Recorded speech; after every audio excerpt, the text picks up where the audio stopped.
I can hear you. I can see you. Yeah. So, well, how you doing? And how was race day? Race day was wild. There was almost 400 people there. It was mobbed. Oh my God! Yeah, yeah. Oh, the success and comeback of Mowgli is just stirs my soul in a Yep. wonderful. Oh, Yes, the indeed. well, I appreciate your shift, and I apologize again for my involved in something and missing our originally scheduled meeting. But That's okay. well, Those it's not. those That's things doesn't happen. show. Yeah, but it I shouldn't. got blown off by Chris Hedges a couple of weeks ago. Chris was a Mowgli boy, but he's now one of the most acclaimed public intellectuals in the country. So, Wow. yep. Well, I'm sorry. He actually, you said blown off. You just misconnecting, or is he really Oh, saying no? he I'm not. he Oh, he good. he got stuck at something Oh, and didn't make it, couldn't. just like you. Ah, okay. Yep. So that Well, I wa- it happens. But I know my brother Bill McKelvy thinks highly of you and knows you better than I do. uh-huh. I'm trying to place your staff. Tell me a little bit about yourself. Well, I graduated from the Den in '69, and then I was staff on and off for the next 10 years. Wow. Okay. You really made a difference then.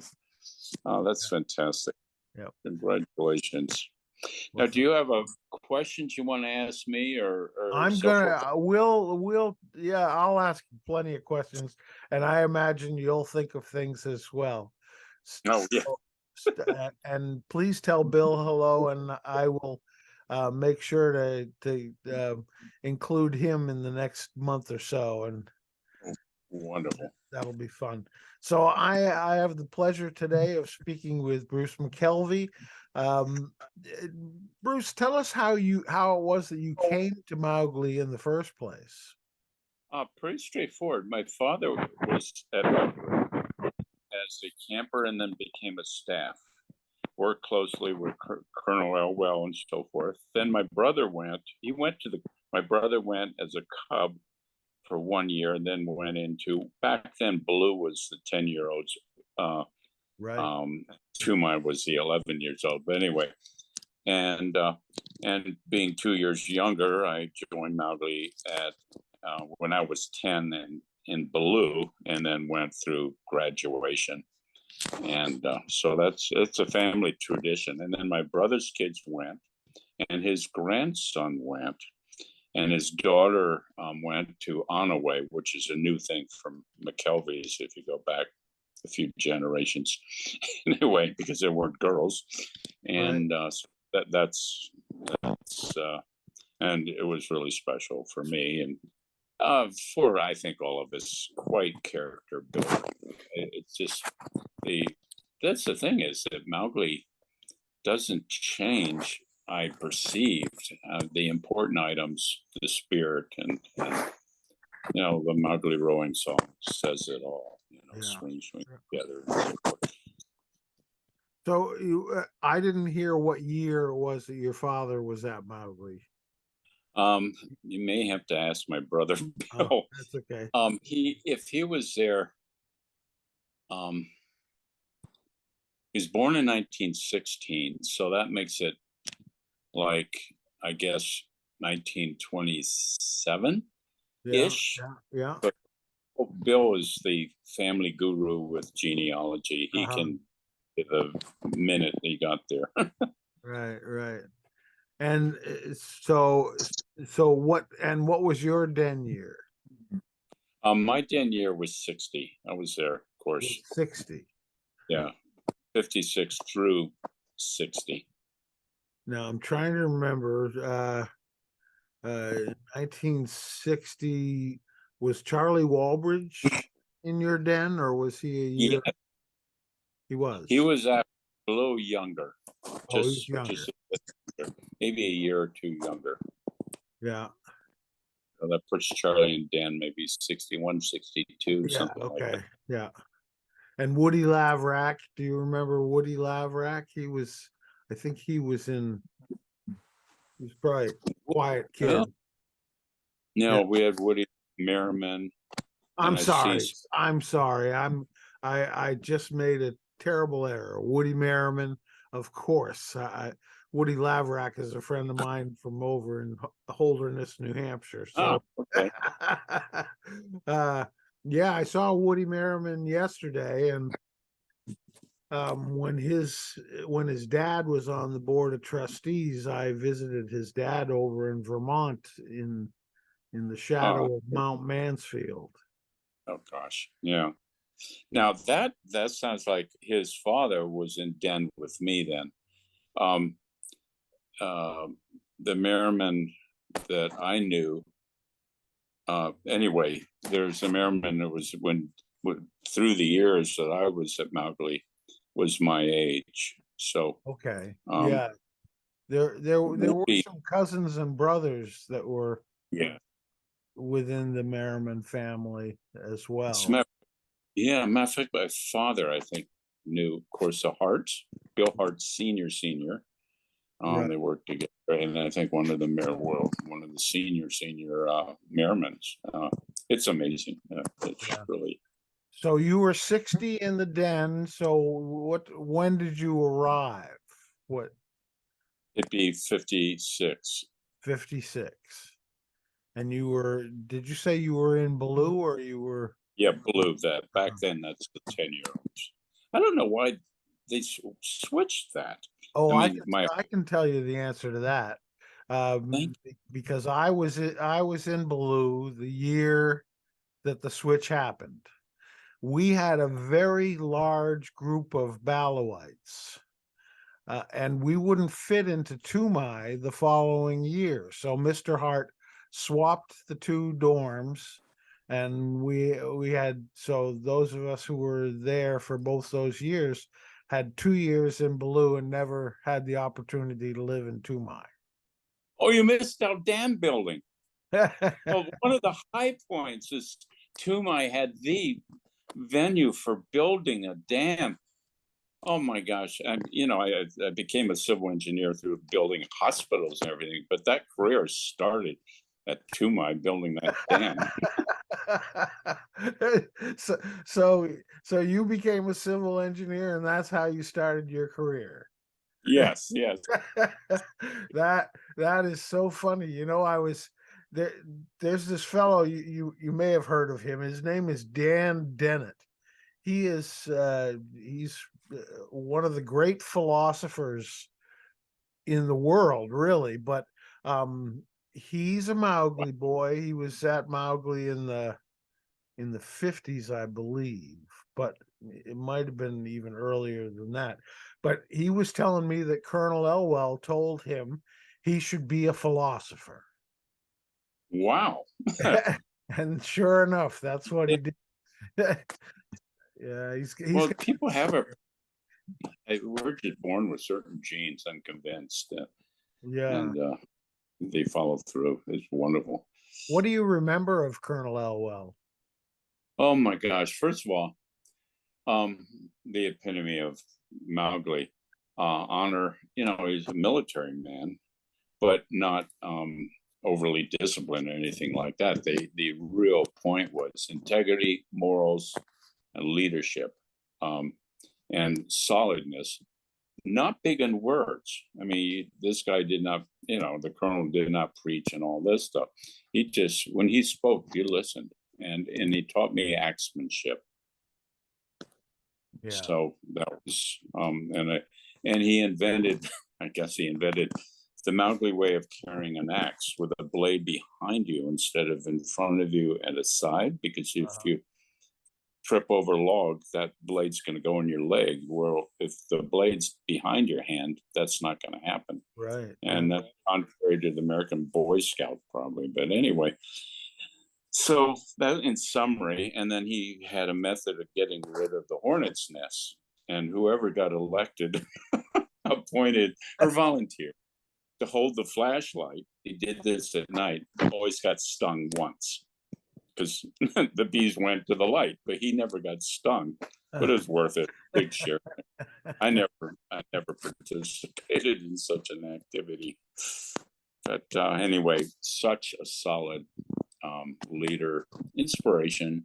You know, you're away for 8 weeks. So that's a projection, a father, a really the finest solid father image and projection, I guess you could have for those 8 weeks. Yeah. Did you find it difficult to do that when you first went? The 8 weeks? No, I was a little lost when it went to 7 weeks. I guess it's economics and what parents can pay. But, you know, we gravitate to what we knew. So therefore, to me, 7 weeks is the loss. And out of every week at Mowgli, each week, of course, is unique, whether it's staff members week or crew week or Holt week or so forth. So when the loss of a week to me is a loss of a Mowgli week. So anyway, no, 8 weeks is fantastic. And of course, being 10 years old when I arrived, you get a little homesick. And there are moments throughout as that adolescent years, you get a little homesick. And, you know, life is a roller coaster. But those are the small little debs. The high points were 10-1 on those, on the homesick moments. And what was, you know, when my guy Zach was young, before he was Mowgli age, you know, I raised him on singing him the goodnight song and doing all that kind of stuff. What were the ways that your father kind of indoctrinated you into the idea of Mowgli? That's interesting. I would say 0, maybe really? 0.1.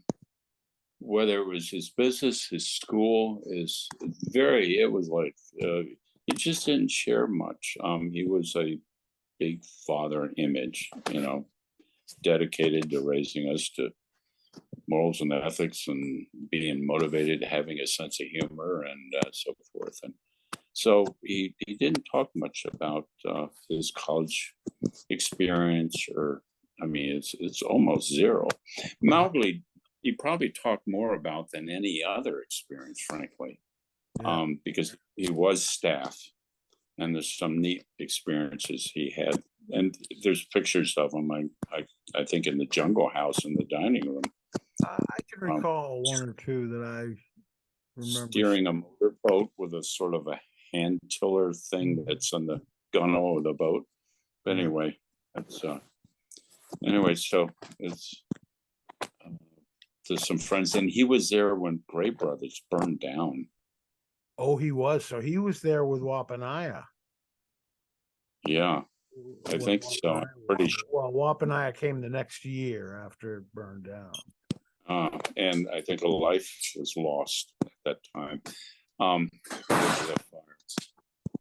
And check that with my brother. Again, he has a genealogy fact sheet, but I'm 90% sure Dad was there when Gray Brothers burned down, and a life was, at least one life was lost. I believe. There were 2 boys they were junior staff members who passed from.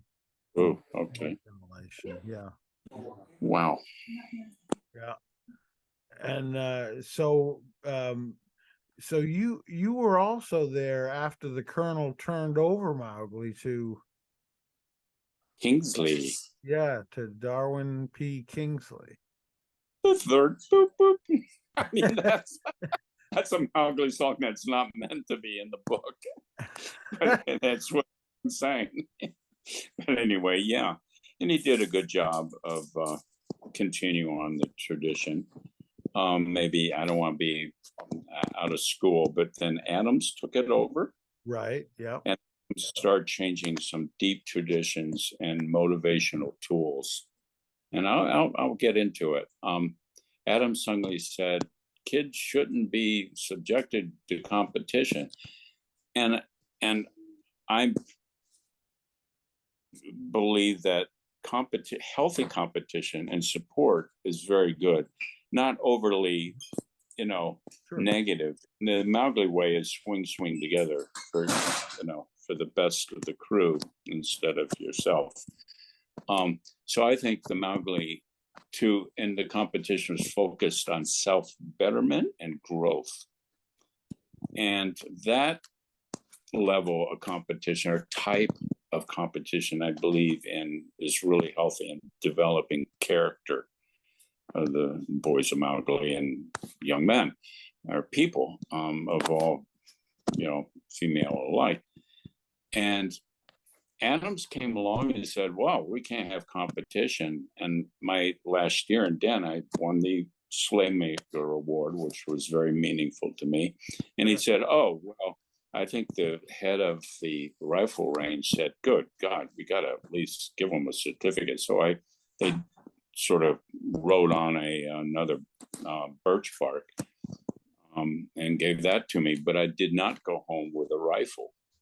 And the Slaymaker Award winner every year that I was there always took the rifle home under careful supervision and everything else. And I never saw it again. And my name, anyway, I think maybe you helped. The Slaymaker Award, the silver plaque on the side of it, my name never entered. And Bill got involved. He supported the most wonderful brother you could have. Reached out about a decade ago and said, listen, where is that plaque? And it was found in the library, the Mowgli Library, and had my name added to it. And it was pieced together. I did not have proof. And apparently Mowgli Records didn't show that. So anyway, back to Adams. So he did away with the Slaymaker Award, and he did away with a number of things like that, which are great reinforcements of people that excel and so forth. The way Mowgli teaches competition and employs it. So I thought that was a downfall period. And I guess those things are now reinstated. I hope so. Would you take a moment though to explain what the Slaymaker Award was and how you earned it? I'll give it a best attempt. We entered the Rifle Association. I think they still have this, where you get your marksman involved, then you get your bars, then you get your expert. If you really get into rifle, you get your expert. And that's as far as you could go with the NRA. That back then, the NRA was a great thing about gun safety. Right. Although now today, it's the opposite. They obstruct, lead Congress and own Congress, I believe, in obstructing any voting for gun safety, such as keeping arms in lockers so kids can't get into them, and teaching, such things and qualifications to own a gun. Anyway, back then, the NRA was a great thing around gun safety. As a 10-year-old, that was one of my activities, is going to the rifle range. So I took a great liking amongst many things. It wasn't number one. It was up there. And I got the ribbon for... Anyway, Mowgli entered national with other camps team. We never went to another venue and shot, and neither... no teams came to Mowgli. We just exchanged targets, about my knowledge. And I was on the Mowgli rifle team and did really well. And somehow or another, I don't know who chose. It was the Slaymaker was known as the best shot of Mowgli. And it was a real honor to me. And I don't know how that came out. It's the head of the rifle range, which is Mr. King at the time. I guess another staff involved just do a vote, and it's obviously has to be based on marksmanship, and I did well with that, but the other kids did too. And so I cannot answer the back office discussions. Yeah. Maybe, who knows what the intent they had giving me, thinking they were going to give me the army to go off for the winter season. Now, where were you? Where was home for you in those days? Atlanta, Georgia. Atlanta, Georgia. We're a Pittsburgh family, and my father, our father, Bill and I, moved to Atlanta for business purposes, and that settled that and raised us there. I was 4.5, and my brother was 6.5 when we arrived in Atlanta or Georgia. Yeah, Atlanta. And so that is that where you are now? I mean, I see the Camp Mowgli sign behind you. Oh, you reckon? Yeah, friends that visit. No, we the answer is yes.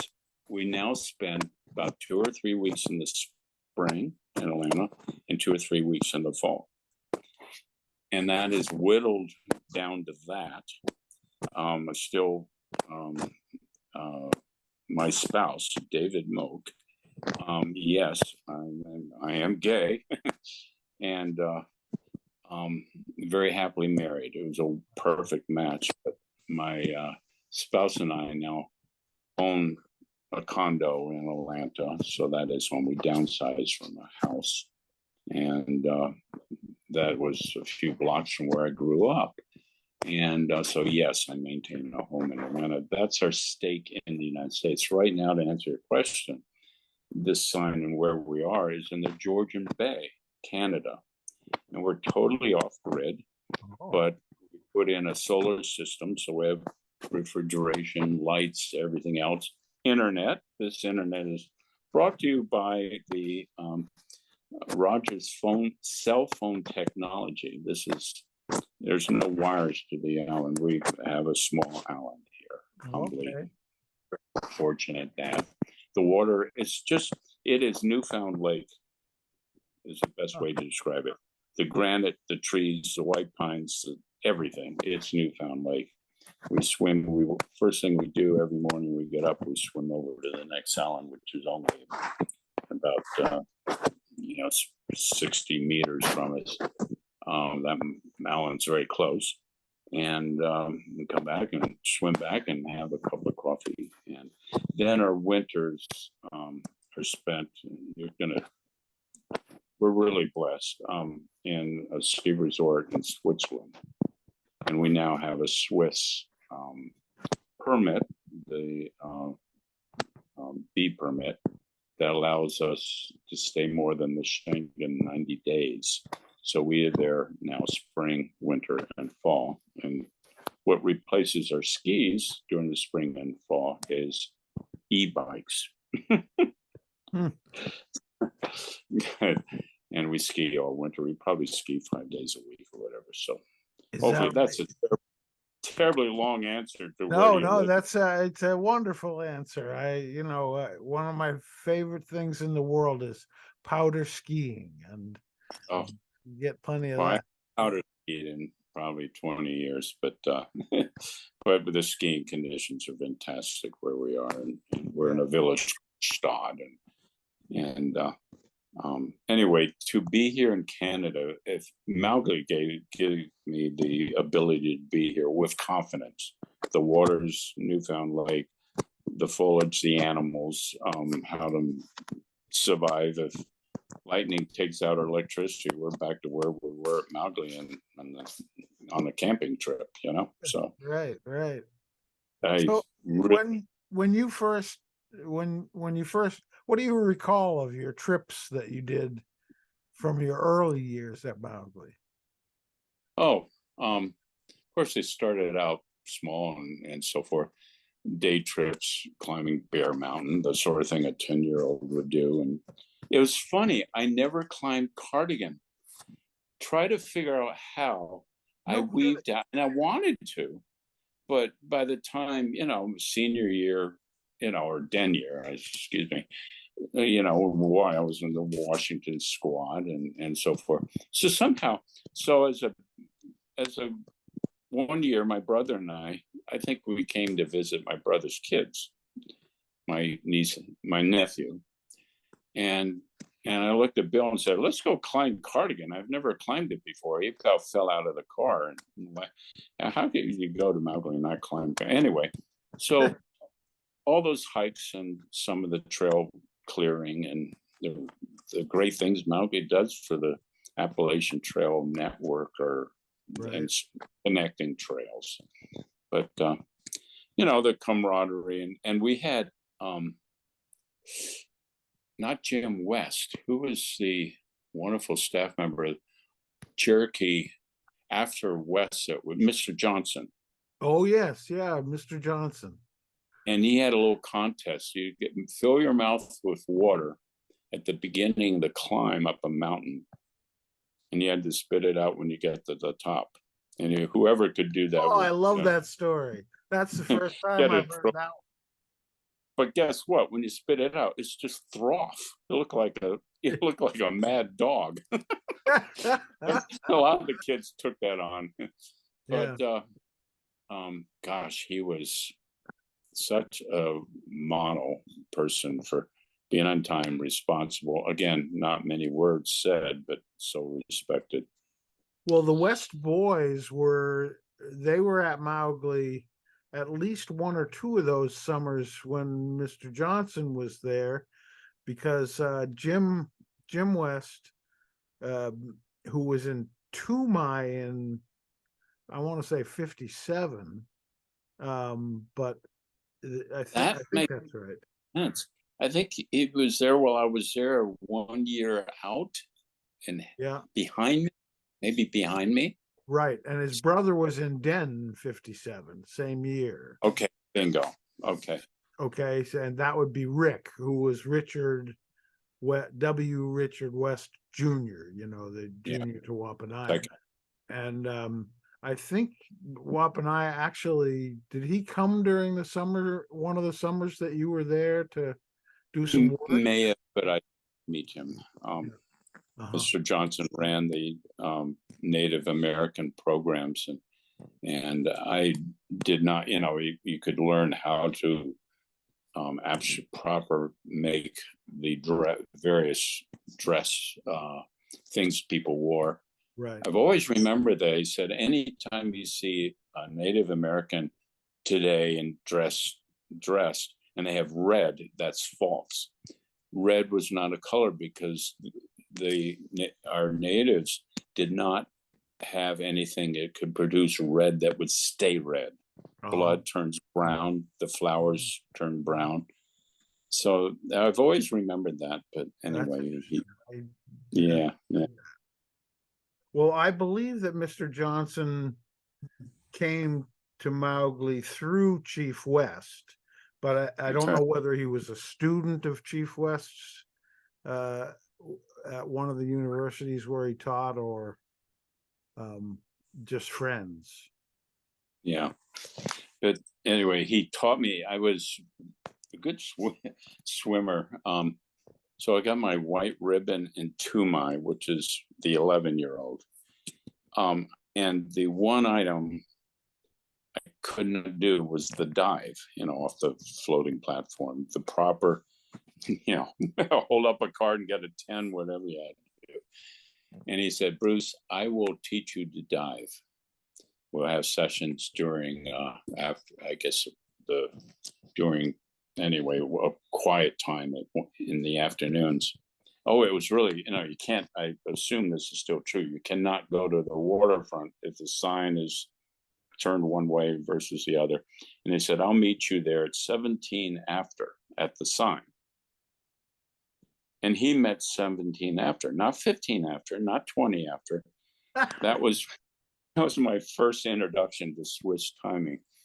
And he taught me, he taught me to dive in that week or whatever. And then I did the dive in front of the waterfront director or whatever. And he said, yeah, okay, check that box. I got my white ribbon. I was one of the youngest people with the white ribbon. And he taught me. Other than red, white, and blue ribbon, white ribbon has the reputation of being the most difficult of all ribbons to get. It's interesting. I didn't know that at the time, but everyone else seemed to think it was really great, and I was proud of it, whatever. But he taught me the dive, so that was the last thing I had to accomplish to do that. So that was special. And he taught me the respect of when you say you meet somebody at a time, that's the discipline. One of the many lessons between the lines that you wouldn't connect to, swimming or any other activity. Yeah.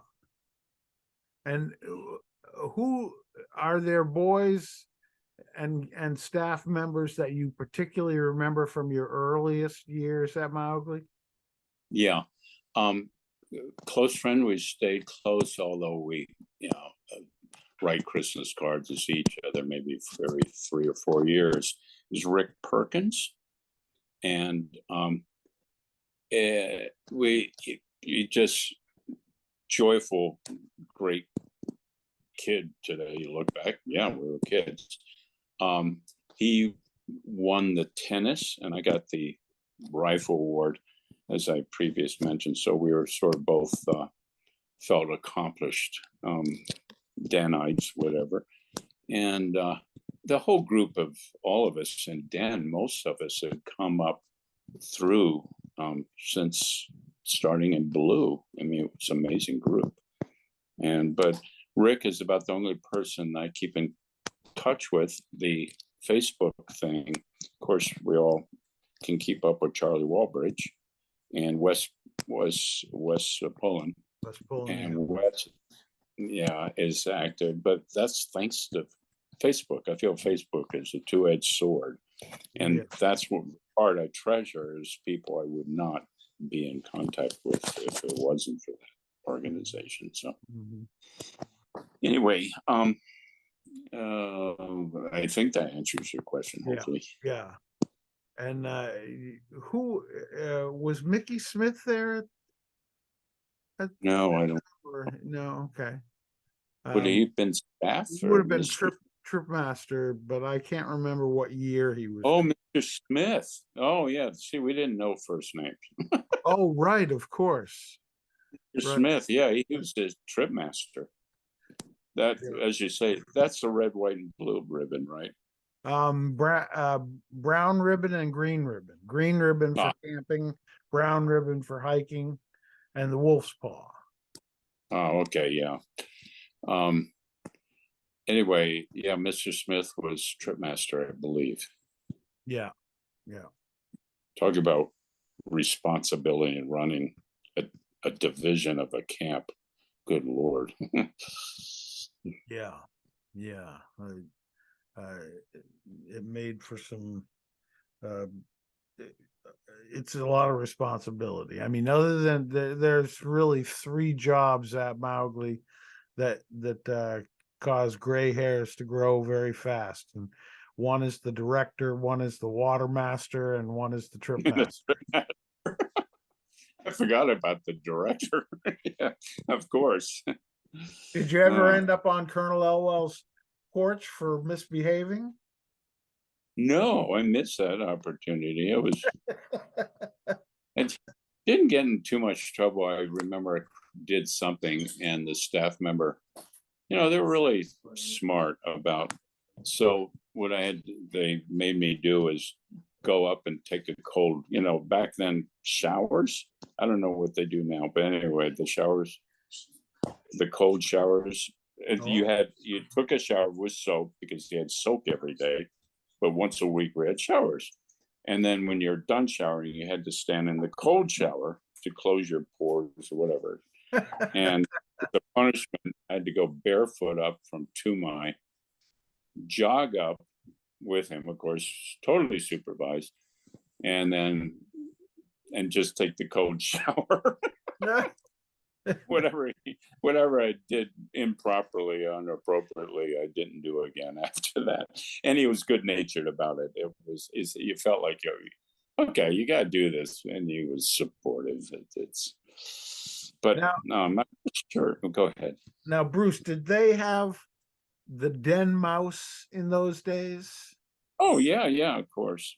Well, I'm not sure that the den mouse's legend still exists. So tell people about the den mouse. Well, it was sort of course, it was a non-existent thing. but it was theoretically. I'm laughing now because we had bats here. They're like mice that fly. We had an incident last night with, with one. But back to your question, it was a little in the hierarchy. The den boys, of course, the king. You know, they're the. So Mhm. one of the things is to sort of tease the other Mowgli kids.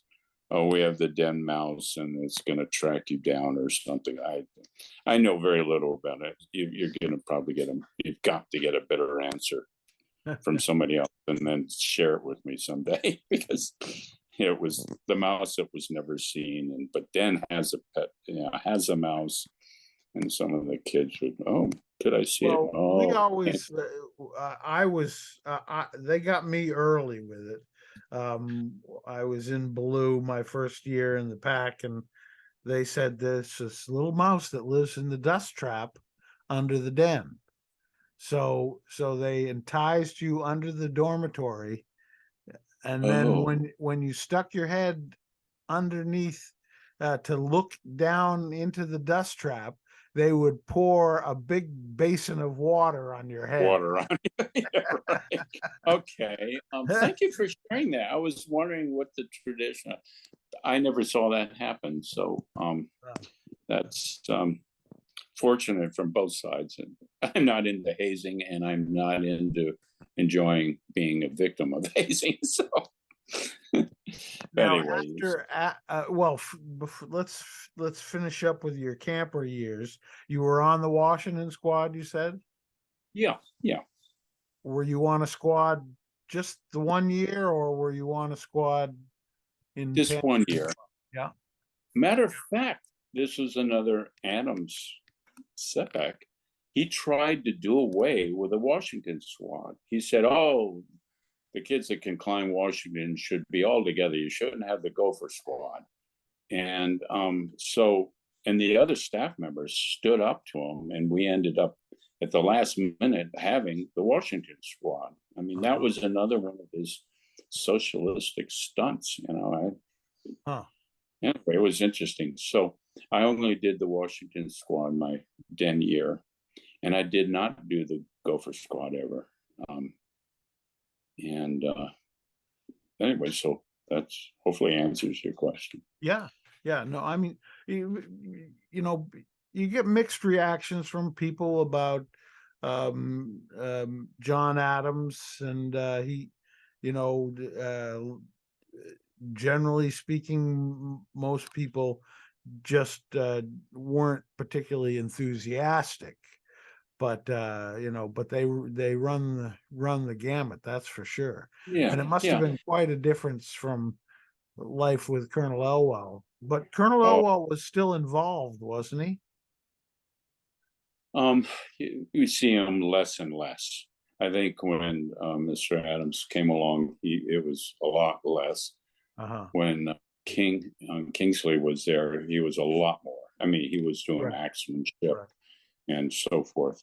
And Adams, I don't mean to paint Mr. Adams as negatively. He just had this one outlook Yeah. that he implemented to some degree, and not as much as he wanted because of the outcry of the staff, I think. But no, there was no big negative about Mr. Adams, Yeah. other than the policy that mosquito. You close the door, mosquitoes are getting in. We have guests here, so they're learning Mowgli tradition as I speak. Oh, it's amazing. We could not be here if it wasn't for Mowgli. But anyway, that's it. But thoughts about Mr. So Adams? did you come back on the staff, or? No, guess what? Mr. Adams changed that. We used to come back if you wanted as a CIT. And Mr. Adams, to all his glory, decided, oh, let's do away with CITs. We can, I don't know, I'm projecting. I guess said to himself, we can make money in this at post den year. Right. So he started the year after Den, he started a program of sort of adult camp where you could go fishing and more mountain climbing and who knows what, and would charge this sum of money that was even greater than a normal year at Mowgli. Huh. And frankly, I was, I guess, a little advanced for my age with money, parental money, not my own. But I thought, I'm not going to spend my parents' money going to this unplugged group that goes fishing. So as a result, Den was my last year at Mowgli. That severed that carte blanche. And I forgot And to ask. that was about Adam's creation. Yeah, it's amazing. I forgot to ask you about crew. What crew were you on? And Oh, Blue Crew. I'm sorry about this year. Well, these Red seems to be winning a lot.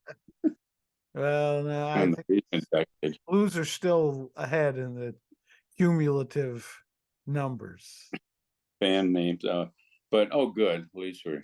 But that went well for me. So I think the first year I missed. Oh, like my appointment with you, I missed showing up. I was some free time, then we had crew practice, and so I missed that practice, and they said you're disqualified from rowing. That was the end of that, and lesson number one. And the second year, which was Toomai, I think I was in first form by the end of the training season. So, and then in Aquila, Panther, and Den, I was in the racing crew, I think in Aquila. And we won all 3 years. No kidding. Yeah. You have to look if there are any records. If I was in the racing crew in Aquila, I'm trying to make the connection. Maybe Blue we didn't row, and that timing, my missed appointment that you're familiar with, happened in my Toomai year, and I could not have been on the racing crew in Aquila. I was in a racing crew in Panther. Yeah, and then, well, of course, it does happen. I happen to know. I happen to know because my son was the stroke of the Red Racing Crew 3 years in a row and won all 3 years, starting in the keel. What did you feed him? He just has a big heart. That's all. But oh my! But I remember one of the Gehring twins, Chuck Gehring, was on the. I remember he was on Racing Crew in Aquila, and everybody used to whisper about that. But so it does happen. But after Mowgli, tell us a little bit about the arc of your life. In short, school became really a powerful thing for me. I ended up the last 3 years of high school. I went to Atlanta schools and so forth. In the last 3 years of high school, I was very fortunate to go to a school in Europe that my father had gone to. So here we go, following traditions. Wow. And my favorite sport of life, thanks to Mowgli, was rowing. We had international rowing races in something called a Yole deMer, which is not a total shell. It's sort of like a Mowgli boat with rolling seats and the full-size oars. And they're fours. They're not sixes. And we were undefeated, beat age groups ahead of us. The Europeans break rowing groups into 2-year increments. And anyway, we were undefeated every race we raced in my years at Rose. And that's all from Mowgli. And I ended up being stroked my second year out of the 3 and stroked my third year. And so I had to switch sides to do that. And anyway, so that was really a high point and I think getting used to being away from home at sophomore year of high school was a no-brainer after Mowgli. And I love that school as I love Mowgli. It's really special. And then I went on to Carnegie Mellon, graduated as a civil engineer, going back all the way to Toomai, Uh-huh. and eventually graduate school at University of Chicago. And I needed to put some MBA applications to what I was doing for further growth.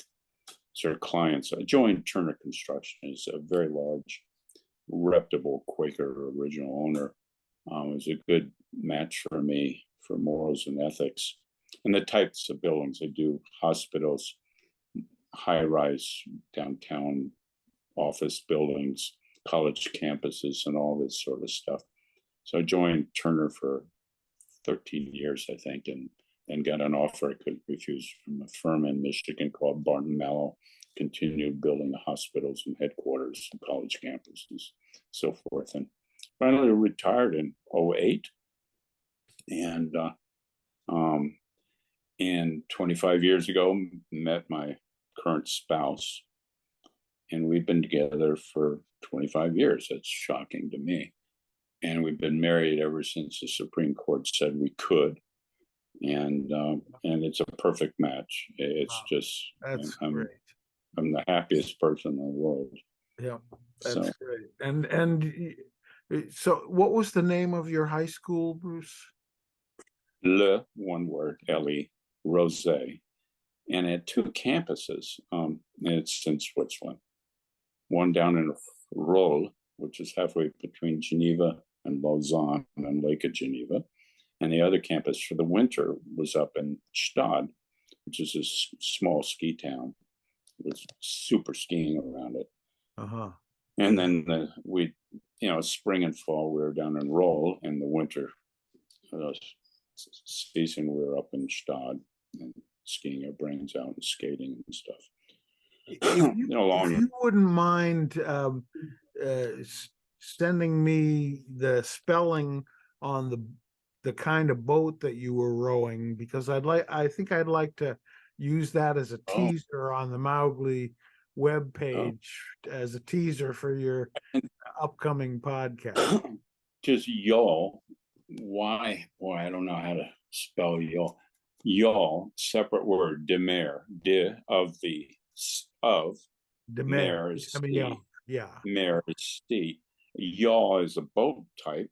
Okay. Yawl deMer, and it's a very popular high school level competition boat. And there was somebody here that had. Oh, I'm sorry. You know the Mowgli race boats? There's we have a neighbor here that has exactly one of those with one end chopped off square so you can put a motor on it. But the ribs, the seats, I mean, talk about nostalgic. I see that boat and I melt. It's the same company made it, and it's up here in Canada and so forth. But anyway, it's called the Yole deMer. Yeah. And if you Google that, you'll see pictures of it. Okay. Rolling seats, everything else. It's just not as tender as a shell. Right. And, Fascinating. although we used to flood them and everything else, but anyway. So when you said that you built all these buildings and university dormitories and all that, what would be your role in that as a civil engineer? You start out, Turner had a really good development program. Started out in estimating, then you got a cost department, assistant superintendent. I don't know if you're familiar with the Wayne, with the construction industry ladder, if you will. A little. And project engineer is not in construction management is not the designer. That's for the architecture. But in construction, you have a project engineer that does the organizing of the contracts and change orders and that sort of thing. The project superintendent oversees the field, all the subcontractors' actions in the field, coordinating them and their schedule, making sure they do things in the right order. And then after that, you become a project manager, where you're put in charge of said project. And you have a project engineer and a project superintendent, and they have assistants, of course, under them. And then finally ended up in charge of several large projects nationwide. It's about $1.3 those dollars, a billion with a B worth of work at one point. I was doing 3 large projects with teams on each one. And one was 2 were a university, one was a headquarters, and one was a hospital. Actually, it's 4 at one point overlapping. And I got to be sort of like Mikey. He'll eat anything. You give it to Mikey. Yeah. A project and the company got in deep trouble, I would get assigned to it and get it straightened out, and felt good about it by the end, and so forth. So that's the hierarchy, and ended up in charge of a lot of responsibility and so forth. Right. But did not become vice president. Next step would be like vice president and head of a territorial office. And I shied away from that, frankly. My private life back then, I said I did not want to go into the thing where I'm starting to wine and dine, trying to get banks that need a new skyscraper, wine and dine the CEO of that, and have a wife by your side and all this. I just, by that time, I started recognizing and accepting my own self as the dear Lord put me together. If anyone could have changed that, I would have done it. But finally, at about age 30, I started accepting myself and saying, this isn't going to change. So I kept a sort of lower level, not lower level, I was in charge of these projects, but I never moved into a vice officership of one of these large companies and so forth. And it was the right thing for me. It's just fantastic. So here's the big philosophical question for you, Bruce. As you look at the grand arc of your life, the challenges that you've faced, and all that, how do you see Mowgli as being a part of that? Call it like a foundation. If you're building a house, and trying to sort the parts of a house into parts of your lives, I would say Mowgli is the foundation, in which just so much other parts are built upon. And of course, it's chronological, age 10 through 14, blah, blah, blah. That's the experience, foundation of your life experiences. There are another funny thing. In high school, before I went to Rose, I got into the sport really got into is cross country. And that was a big thing because it teaches you how to push yourself, but not, if you push yourself too hard, then you fade at the end and you lose the race, or you don't place as you would have liked So running taught me a big discipline. And that wasn't at Mowgli, but the buildup of that, of course, came from the mountain climbing, the rowing at Mowgli, the swimming, everything. It's learning how to excel and learning your limits and how to build those limits without overdoing the limits and having a setback from that. So, right. Yeah.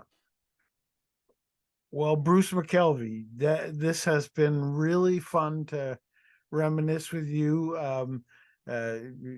And I'm happy to have you tell me another story from Mowgli if you have anything that you haven't, that you've been dying to tell me, but we can wrap it up otherwise.